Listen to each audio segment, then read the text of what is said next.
good morning or good afternoon, depending on what time zone you're in, everyone. My name is Jessica Pierce-Lamotte. I'm the Communications Coordinator at CASN, and I'll just give you guys a quick introduction before we let Dr. Booth and Dr. Duncan talk to you a little bit about social media professionalism.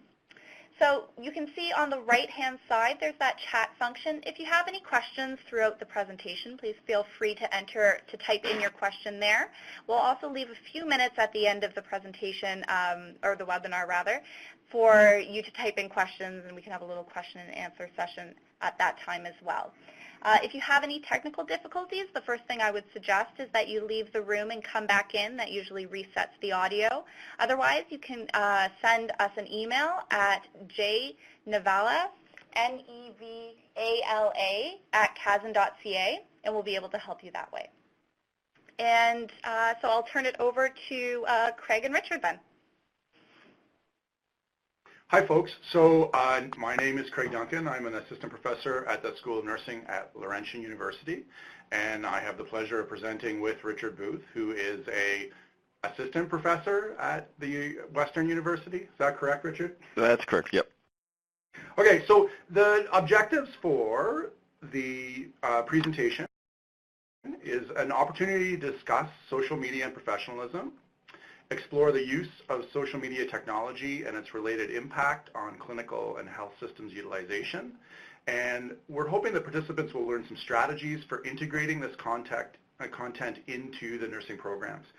So overall, our plan is going to be a bit of a background on social media and specific expectations that have been drafted into competency form by the CNO and CASN. And then what we're hoping to spend a lot of time on are different approaches to teaching and learning within the context of social media. So social media, according to the International Nurse Regulator Collaborative, is described as the online and mobile tools people use to share opinions, information, and experiences, images, video or audio clips. It includes websites and applications used for social networking. So within healthcare, one of the things that I'm sure most of you are familiar with is that it allows for opportunities for engagement, improvements in quality of care, and cost effectiveness. But this is also balanced with, if not properly used or evaluated, it actually may be have risks associated with patient safety and privacy. So what we're going to talk a lot about today is the idea of the balancing act within social media. And so we're hoping that you get out of it is the idea that it really is a balancing act. It's the idea that it has all kinds of wonderful, wonderful opportunities that students need to understand and figure out how they're going to integrate professionalism into, but it also has challenges and problems that are associated. So we sort of want to focus on both elements, and one of the things in working with Richard that I've really appreciated is a lot of times what you can get into is sort of a listing of all the problems associated with social media. And so he's sort of helped me see that if you just frame it in a negative sense, what you end up doing is sort of limiting that integration. And so what I struggle with a lot in my own educator role is when you start to talk about social media, in a lot of cases, educators talk about limitations, and they don't necessarily focus on the sort of positive aspects. So I really appreciated working with Richard relative to that and his sort of future view and the sort of possibilities associated with social media. So social media landscape, and I'm sure that you've seen some element of this graphic where it shows all of the different media platforms that are associated with social media that are open to you. And one of the things that I got to say that I struggle with is there's always something new. So the idea is that it's a really vast and dynamic landscape. It's always changing. And as it shifts, so do people's understandings of how you would integrate it within healthcare. And so what we're going to talk a lot about is the idea that you're going to need to help students understand and internalize professionalism and then apply and critically evaluate that across multiple different forms. So attempting to keep up with every brand new piece in the social media landscape would be quite daunting. But integrating that type of tool into the curriculum in meaningful ways and helping students internalize methods to critique and understand what professionalism looks like within those platforms then becomes transferable. And then you aren't teaching content on each brand new platform. You're trying to set up the idea that these students have an understanding of what professionalism looks like within the digital world, and then that transfers across different areas. So overall, it's everywhere, right? If you look at Facebook, Twitter, Instagram, those numbers associated are amazing. You know, it crosses right across the world and many, many numbers. What I'm really interested in relative to it is how it's changing healthcare.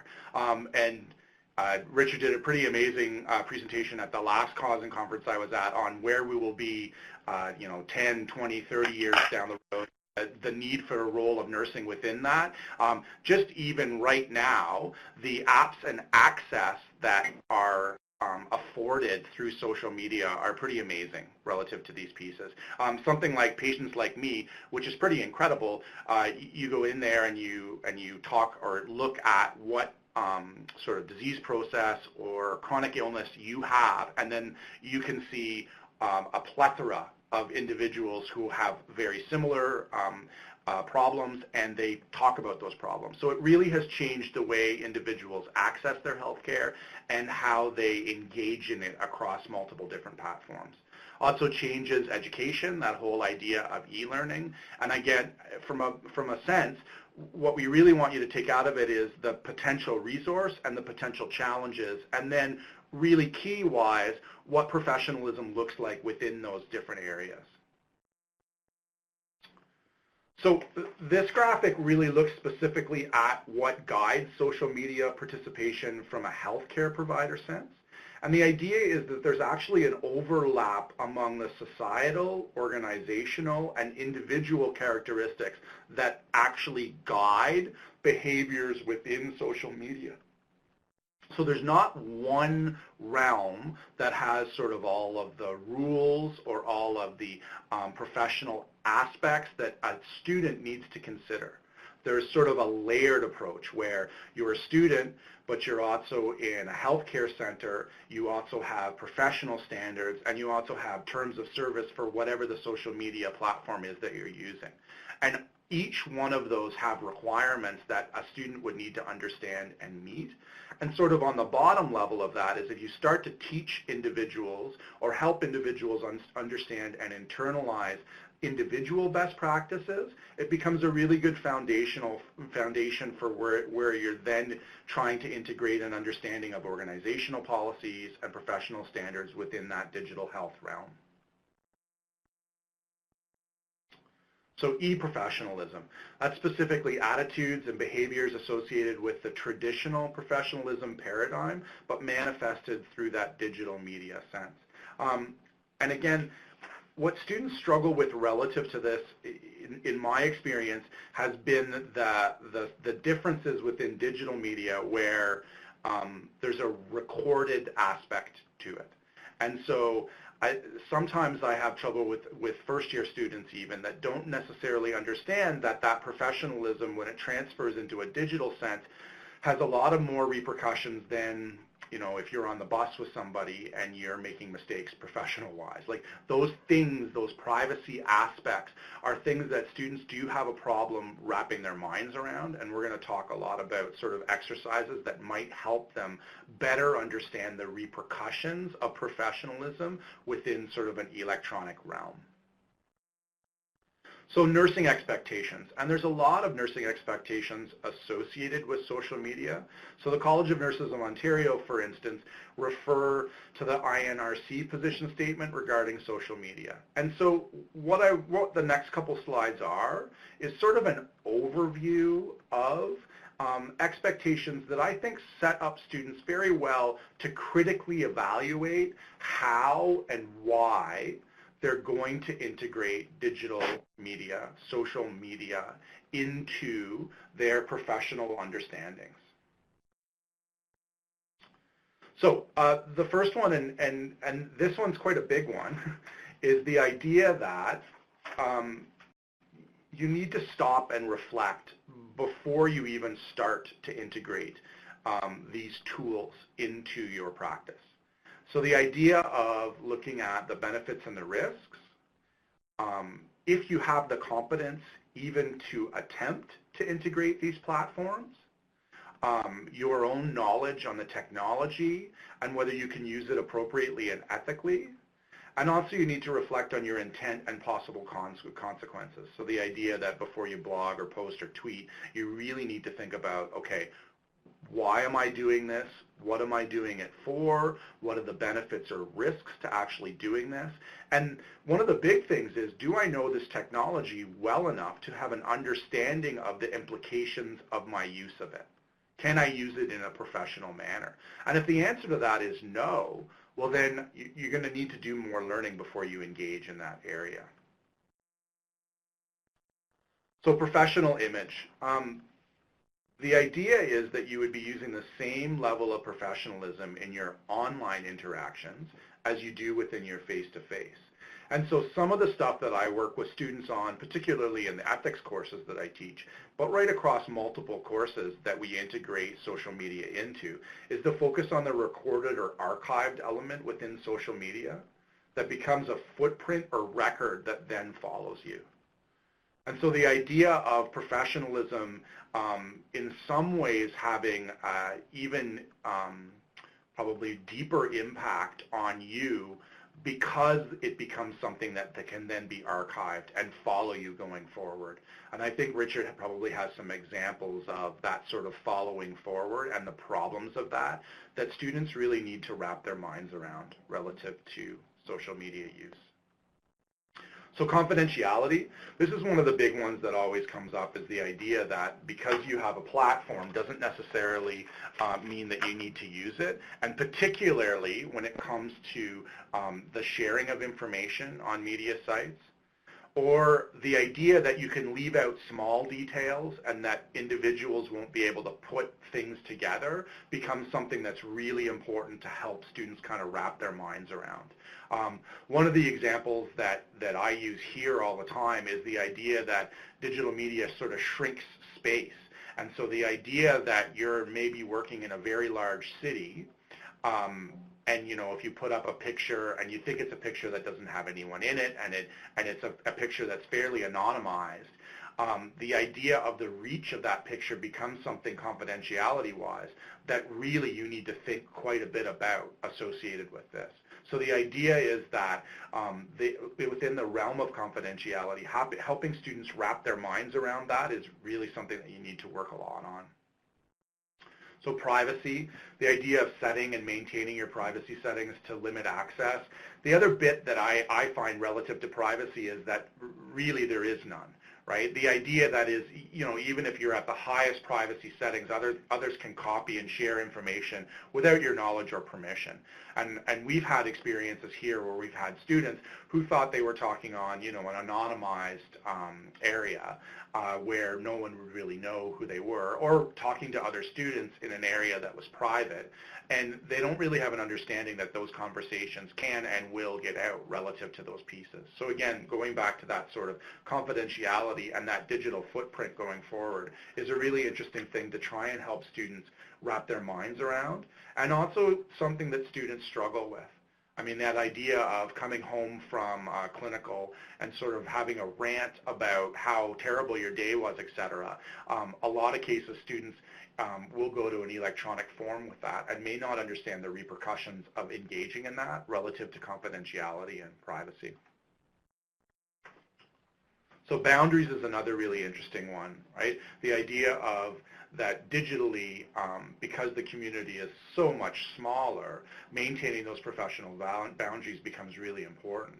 So as with face-to-face relationships, you set and communicate boundaries with clients online. And then when you end your professional relationship, appropriately do not accept client-friend requests, etc., going forward within digital media.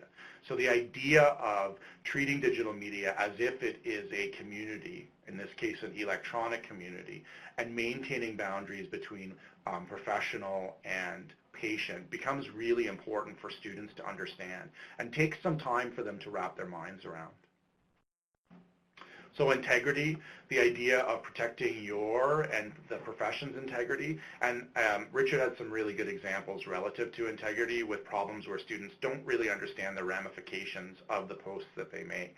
So the idea of using proper channels for discussions and reports, not going through social media necessarily where there are other official channels that they need to go through. Referring to colleagues, educators, and patients with the same level of respect that you would do in face-to-face, reflecting on your intentions and possible consequences before you post, and understand that liking someone's disrespectful comments is not much different than making them yourself. So the idea of internalizing what professionalism is and understanding the different ramifications when you're dealing with different media is something that's really important for students to have an understanding of. So accountability, make sure that you can answer for your actions and reflect on why, how, and when you use social media to help others to do the same. And then this sort of final figure is, I think it's a really neat piece of work that comes out of an article called Professionalism in the Digital Age, Opportunities and Considerations for Using Social Media in Healthcare. And again, it sort of goes through very similar elements as to the CNO elements that were adopted. Two that I think are really important are the very first one about having clear objectives. So the idea is that as a professional, when you're actually using social media, is you're going on to do it in a way that is purposeful. And so helping students understand that it's that purposeful integration and utility of digital media, social media, becomes really important for them to understand. And I guess the other piece that I find really important relative to social media is the idea that you may go on at first to sort of see how that use happens, and then once you have an understanding of the technology, there's a sort of building of knowledge that needs to happen. So helping students understand that now that you're a professional, there are repercussions and ramifications to your use of social media, and that you want to use it in a purposive way is really important, I think, for students to help them wrap their minds around. So given this, one of the really interesting foci that I find when you're looking at the integration of social media into education is the balance between normative behavior and new possibilities for social media. And so the idea is that you need to balance both the risk focus of a rule-based ethics with opportunities to develop critical skills and experiences. And so when I say this, what I really mean is you need to meaningfully integrate social media into your courses and across the curriculum so students have a chance to critically evaluate and have experiences with them in a professional setting. And so the idea is that in a lot of ways, you could be inclined to say, no, we're not going to use social media. There's too big a challenge associated with it. But what that fails to sort of understand is that students are going to be using social media. And better to have them actually have experiences that are within a professional realm, that they understand the critical skills that they need and they actually critique their use, than to sort of ignore its existence and sort of go from that strategy. So there's a complexity of practice within digital health that needs to be experienced by students, and the integration of social media is one of those key elements. So the idea, and this comes out of Fenwick's work, is that you really need to try and focus on a critical sensibility. So what that means is that you need to try and help students understand what it means to engage in the various social media platforms in a professional way. What is being produced and for whose benefit in your use of social media. You want students to ask those really critical questions within that professional use. Students need to question social media. So they need to actually say, okay, well, I think I need to use Twitter and I want to use it in this way. They want to talk critically then about what are the opportunities afforded, what are the relationships between the external professional codes, your institutional requirements, your social expectations, and the student's own values that allow you to use social media in a professional way going forward. So the idea that I'm sort of basing this on is that you really want to try and socialize undergraduate students into the use of social media in an interactionist approach. So the idea is that you're not teaching social media content and saying, okay, here's the do's and do nots. You actually want them to derive the meaning through interactions with others and environments and engagement actually in the social media. So if you just teach it at a content point and those students never actually get to use social media in a professional sense and develop those critical skills, it doesn't necessarily allow them to sort of socialize from a nursing professional sense in the environment of social media. So socially interactive process where individuals are actively and creatively engaging rather than simply passive recipients of the experience and values. So you get students to use it. You help them evaluate their use relative to these pieces. You try and develop their critical skills relative to those particular uses. And so what that looks like, and what I've tried to do in our own curriculum, is across multiple different learning environments, multiple different courses, multiple different platforms, and across different years, we try to integrate that digital professionalism and social media in meaningful ways. So what does that look like in a community course? Or what would that look like in a teaching learning course relative to these pieces? And then that element of professionalism within that actually still sits within that particular piece. And so the idea is that students experience it across different areas, and they actually start to internalize what it is to be a professional within those different realms. So the idea is that you're going to introduce it across a variety of social media modalities. You're going to have students experiment in terms of nursing practice, challenges in use, and limitations. And then the real key factor in this is the idea of a purpose of use where you're critically analyzing those experiences going forward. So I'll pass it over to Richard now, who has some pretty amazing examples. Thanks, Craig. So I'm going to give a few examples that we use here at Western. And I see that I just took a look at the attendee list here, and there's a bunch of other individuals here who I know are in this space, including, Sally and Tracy. So these aren't the only ways to do things. These aren't the only ways to do things. Interesting. So I'm hearing myself on the phone right now, so that was an odd experience. Anyway, so what I'll do is I'll continue on here with some of the examples. They're not the only examples you can use, but there are examples that I've done in the past that seem to really resonate well with the approaches that both Craig and myself seem to kind of entertain in terms of moving forward. So, well, I see someone typing stuff, and I can't exactly move forward. There we go. I'm not totally sure. My speaker is actually off right now, but I'm muted. Yeah, my speaker is off right now. Has that cleared up the sound on the flip side? Sounds better. Yeah. So it's been off. Just my ability to move forward, left and right, seems to be a little bit. There we go. Okay, sorry about that.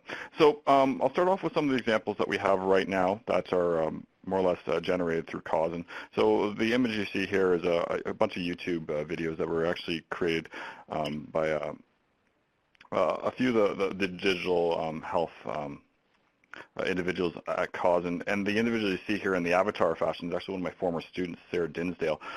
She was an undergrad student of mine who took a liking to social media, and Causin contracted her more or less to kind of put her narrative into a story that was then mounted on YouTube using some kind of nice animations.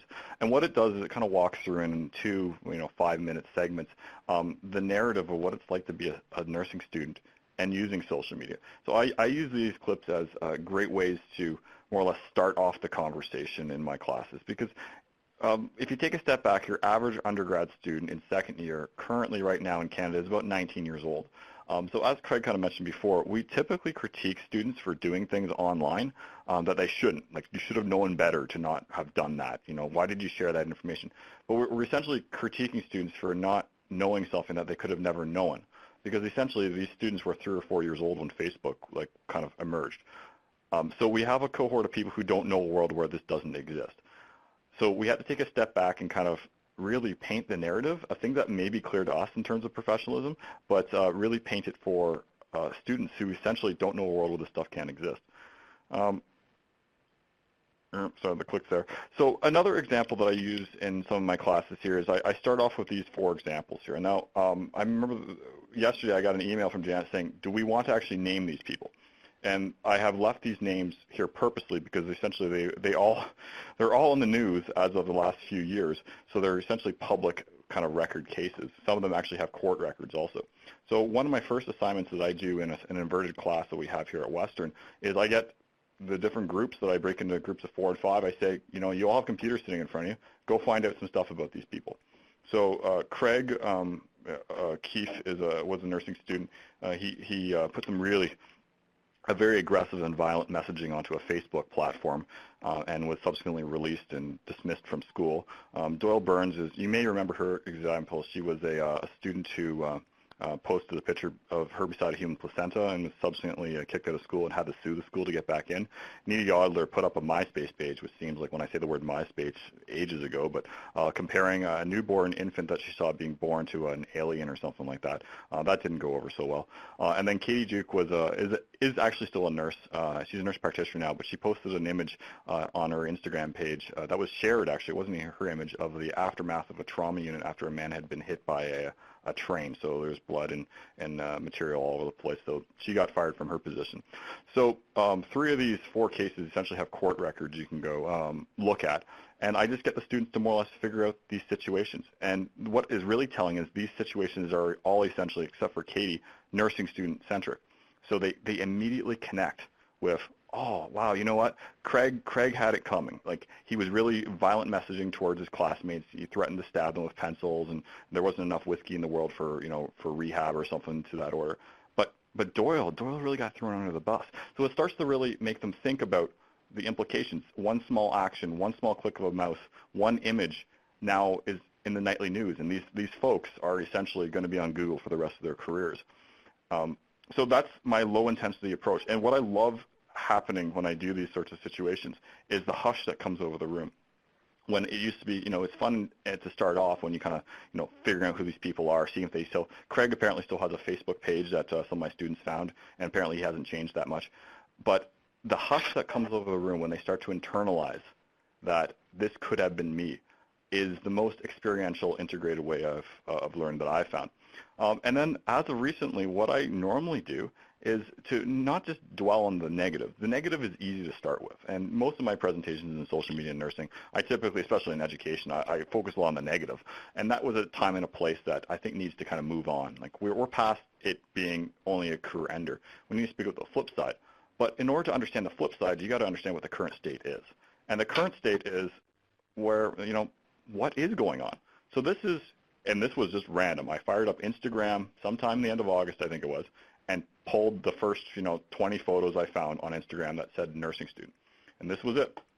So I chucked this up on the screen and say, okay, class, what is this? Let's map this to the professional standards. Let's map this to you being a patient, you being a family member, you being a fellow nurse. Is this selfie okay? And it's amazing the continuum of responses. When you actually get people just to stop and to think about, is this okay?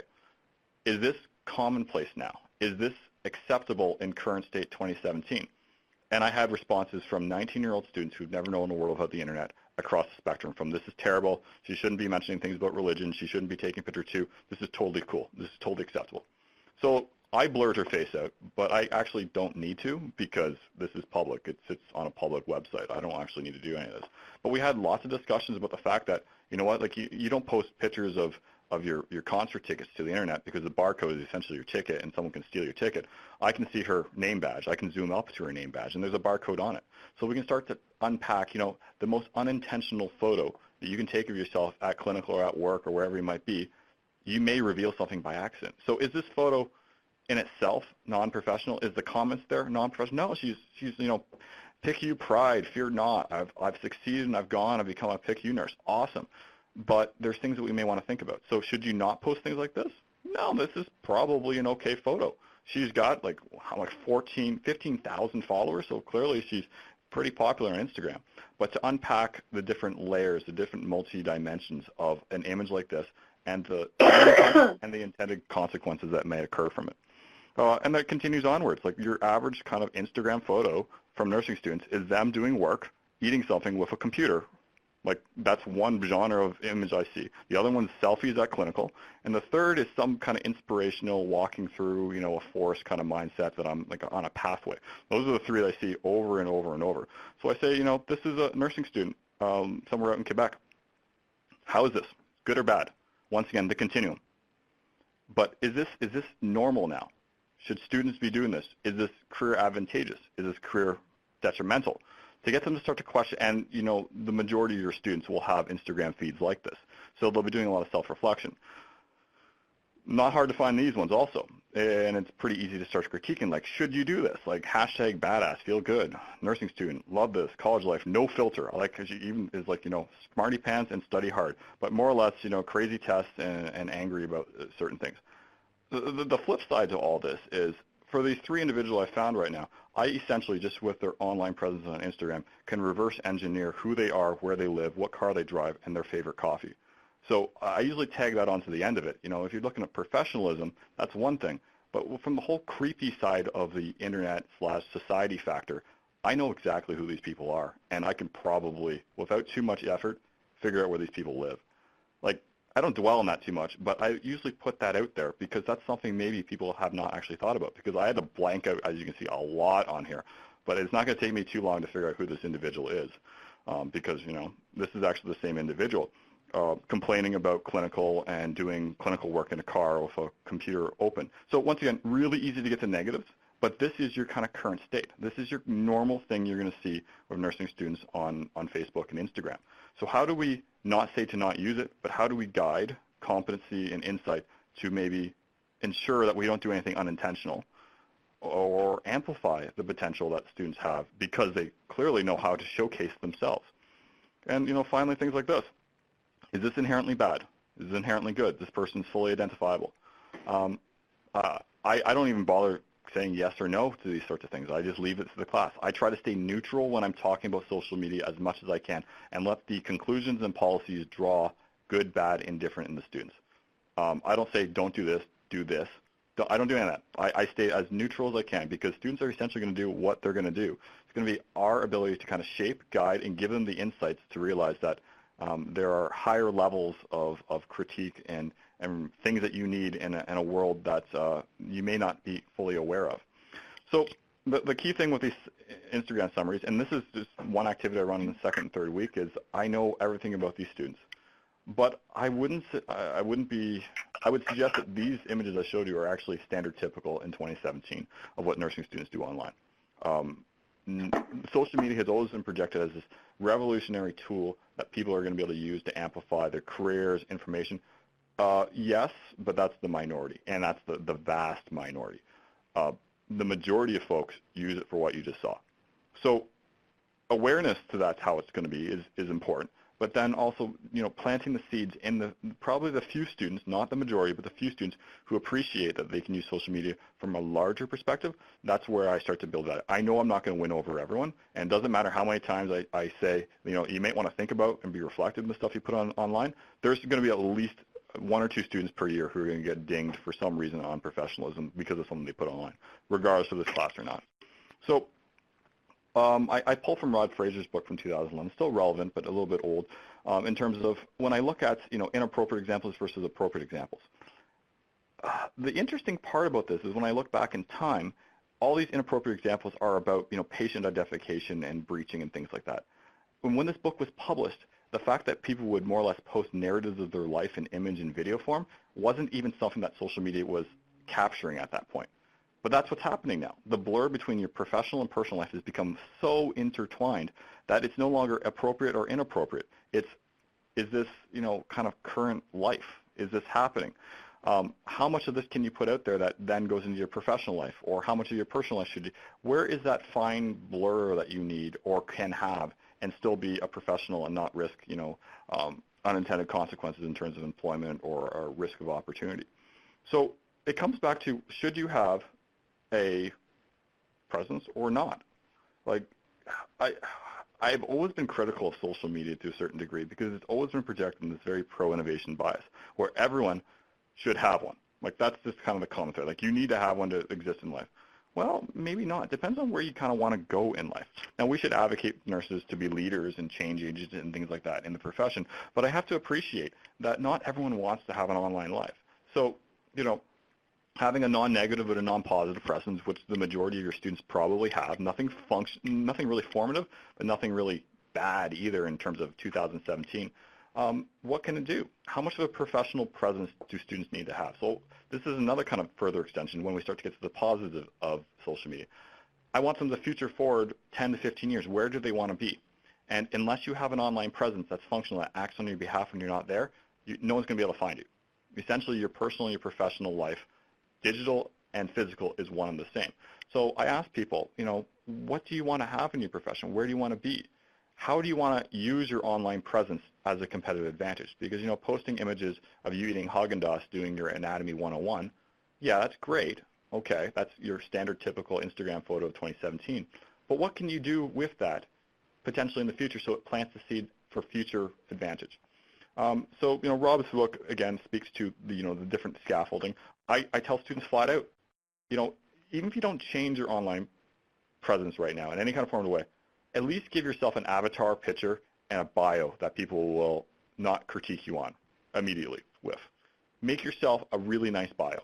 Everything else after that you might want to think about, but have a decent online presence should you want one that can represent you online. And then you can start thinking about self-promotion. If this is somewhere where you want to go, what kind of presence do you have when you type your name into Google? The first page of Google is pretty much what people review nowadays. So if you don't have a presence on Google and you want to be somewhere in a leadership, change agent mindset, kind of a climber in the profession in 5 to 10 years, you're going to have trouble without kind of a managed presence online. Because when you wake up in the morning, you brush your teeth, you comb your hair, you put on some nice clothes, you got to do the same thing online. Like, it's your presence digitally is your same presence physically. And you have to curate both nowadays. And ensure you curate both, because if you don't, you're going to have issues moving into the future. So as kind of Rob says, your reputation online is as important as your physical presence, and having competency and currency, and the avatars and the photos that are representative of you, that tell, it's not, like, I love coffee and I like nursing kind of myself. Like, put together a decent bio that kind of speaks volumes. So when an employer stumbles across your page because human resources Googled you, because that's what they do for the magnet hospitals at least, that they have something that they can bite into, that, they go, okay, we don't need to exclude you because your representation is, some username with some derogatory terms in it that is an immediate turnoff. Like, think of it from that perspective. So your own social media presence strategy. It's hard because from a nursing education point of view, we've essentially told students to not use this stuff. And anytime they do, we usually paternalistically slap them in the wrist for not doing something right, which they sometimes never had the education or background or ability because they were 4 years old when Facebook was created. So that's where we need to really get them to make their own social media strategy. How much do you want to give out about yourself? How much of a narrative of you drinking coffee in your car at 8 o'clock at night, talking about your kids keeping you awake and needing to finish your clinical paperwork, do you want to share with the world? Like, if that's important to you, great. But what is that going to look like in 5, 10 years when a patient Googles you and finds that kind of stuff about you? So how do you want to have your own personal media strategy to create the future for you in a digital footprint kind of way? Because it's going to be hard. We have this underlying message in school to not use this kind of material, not use this kind of modality of communication. But essentially, if you want career advantage, you have to use it in a way that is going to be representative of what the future is going to want to look like. So I qualify all this once again with not everyone is going to want a digital presence that's going to give them competitive advantage. And it's not worth trying to sell it to every student. There's some students who really just want nursing to be a job. They want to do their 2 days, 2 nights, 5 off, pay off their OSAP, and don't ever tell me anything about anything else other than that. And that, that's fine. That's fine. Like, not everyone is going to want to have or need an online presence. But for people who really have kind of a place where they want to go, they want to make change, they want to see things through, this is something that's a taxonomy that I've thrown together where I see it's sort of important. Your top right, fully curated online presence that provides competitive advantage, situational awareness to your name brand. Your name is essentially a brand nowadays. Like, people will Google your name. If your name is, especially if it's unique, it's going to show up on Google quite readily. So the more visible in nursing in the profession you want to be means you have to dedicate more time and effort in the future, because you can dedicate as much time and effort to your physical presence as you want. But your physical presence is limited to a geographic footprint. The thing that gives you network effect is your digital presence. And if you want to have career mobility into the future, you both have to have the knowledge, but you also have to have the visibility online. And then to the flip side of that, there's some folks who out there who are students who don't want any of this. And that is fine. But you have to let them appreciate that career trajectory in the future is going to be probably contingent on having a digital footprint that, is representative of you, and everything else kind of in between. So how much time and effort do you want to put in, and really how important is being visible into your future? That's the kind of the metrics, the 2 dimensions that I challenge students to think about. Majority of my students want to be a pediatric ICU nurse or a nurse practitioner. So I say, if you want to be that, if you want to be in that place and you want to work in that magnet hospital, what of these 2 dimensions do you need, and what do you need to start planting the seeds now as of 2nd and 3rd year?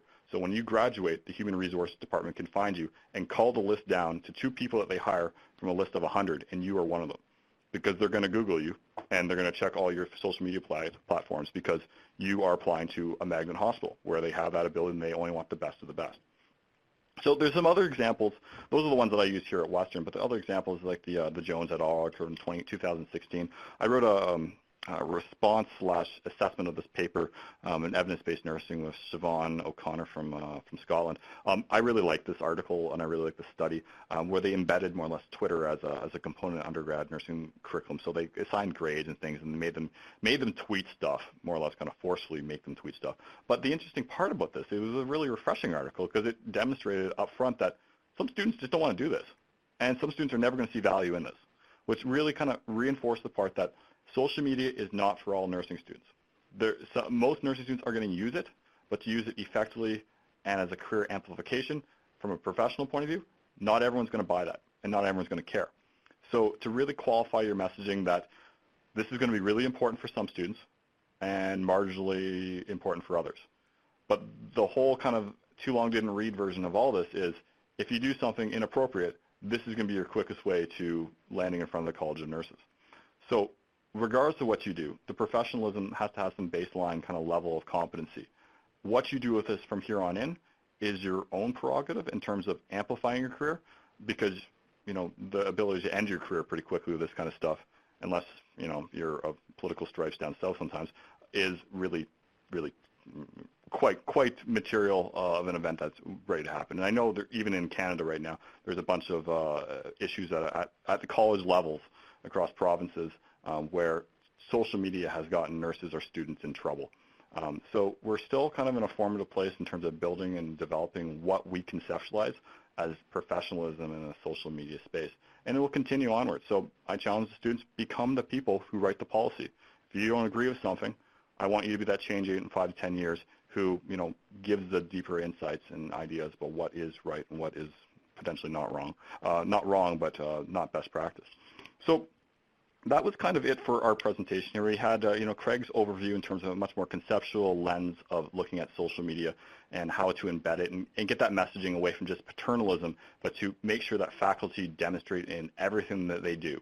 Every class can have some social media component to it, whether you use social media explicitly or not, but it's idea that this can be used in some sort of way to complement, to amplify as an exemplar, down to some very specific cases, how I drive students through these examples to get them to kind of self-internalize a deeper level insight to professionalism, whether something is good and bad, and me not actually tell them whether it's good or bad. Let them derive whether this is good and bad, and then reflect it against, college policies and things like that, and other guiding works we have. Thankfully, COSN has done a number of different pieces of work on this, and the social media guidelines that were put out by the consortium there, and the six rights to social media or something like that.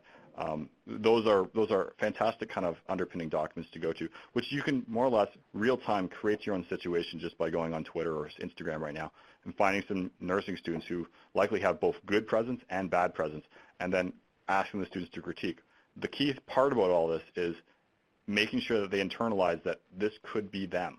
And once they get to that level, there's no better education, I find, when a student sits back and goes, wow, that situation that you have put up on the screen could be me. Students never forget that kind of stuff. So that is, I believe, all we have in terms of our presentation. We're happy to take any questions here. I'm not sure if talking is able on this, but the chat window is open. So I'll stop talking now, and we'll happily entertain any comments that we might have or questions.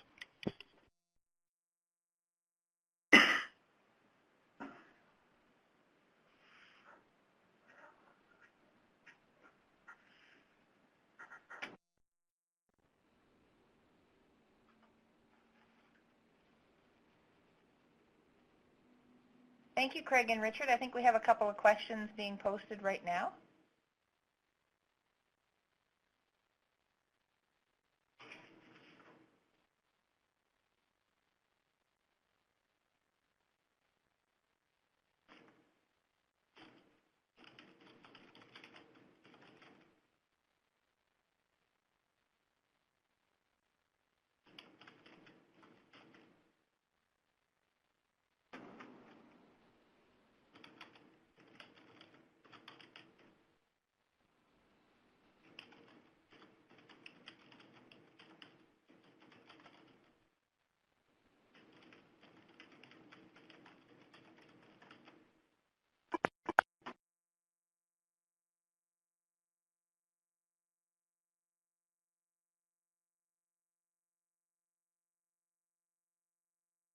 So I see one question here from Lori, patching in terms of statistics and finding about proper and improper use of social media. There's a couple papers that are out right now, so there's nothing that's going to be national or even provincial level, but you'll find a ton of case examples or people who've done analyses on their schools and stuff like that. Or I did one in 2015 where I just took about 500 tweets and just codified them in terms of good, bad, indifferent, and formative. You'll find those sorts of papers, but nothing at a national level because it's such a moving target. Like, how do you say inappropriate versus like appropriate? Because what was inappropriate, I would say, even 5 years ago is okay now. Like, and is that a good thing? I don't know.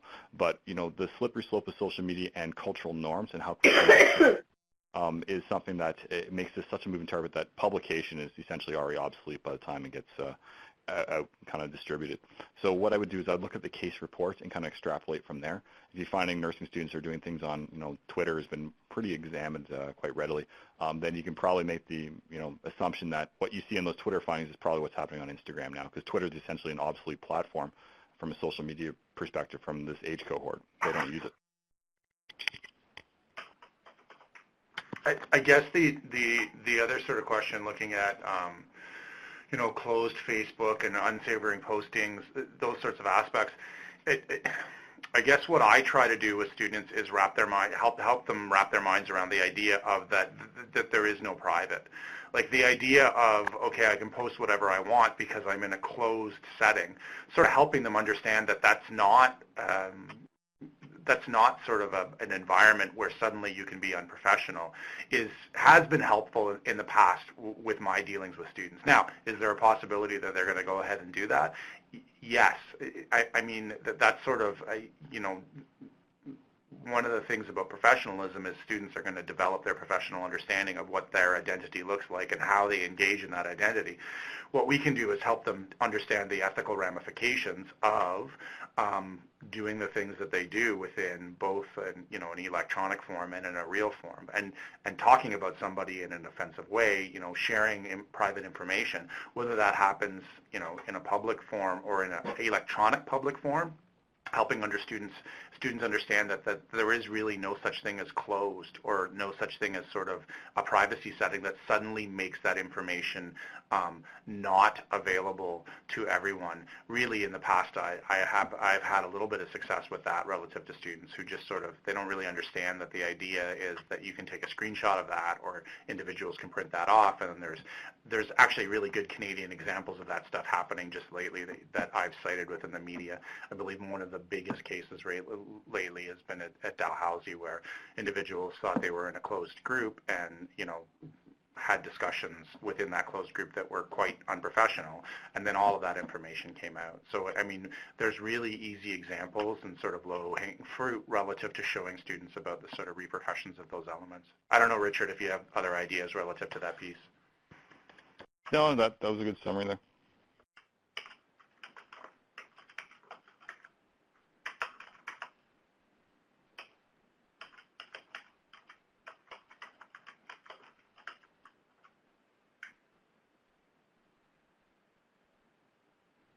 We have another question from Lori. Is there anywhere that we can find statistics on proper and improper use of social media by students?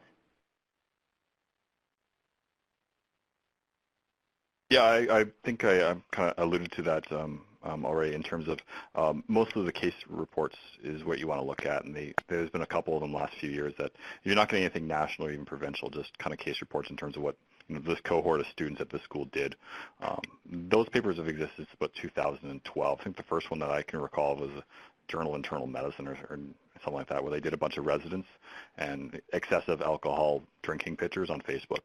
But there's a number of those papers out. Just type e-professionalism more or less into Google Scholar and you'll find, and the word health or healthcare student, you'll find all those kind of papers.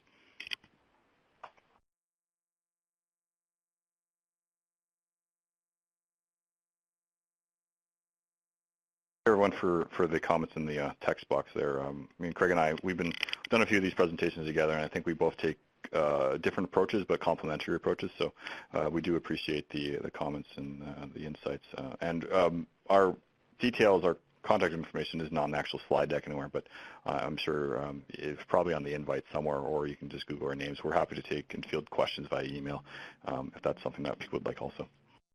And I certainly am open to forwarding any emails if people want to send them to me first. And I do have Richard and Craig's contact information.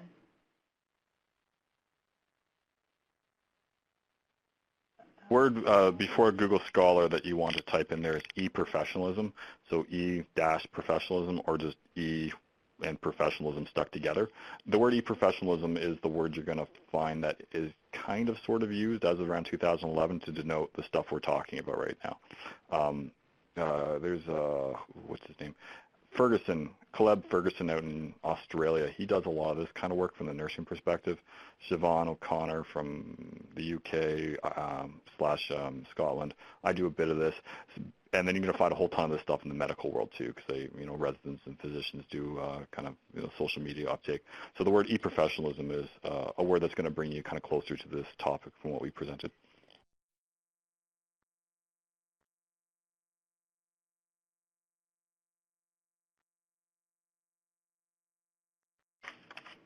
Well, if there are no other questions, I'm going to close out the webinar. Janet Neville is speaking. And I would like to thank Dr. Richard Booth and Dr. Craig Duncan for an excellent presentation, very up-to-date. And I certainly learned a lot as a registered nurse in primarily public health background. And I think for the students, for the professors and the students, we have a lot of really good information on this slide deck. It will be posted onto YouTube. The YouTube link will be on the CAUSEN website under the Infoway webinar Digital Health Series. So that's another way you can access the presentation and the audio.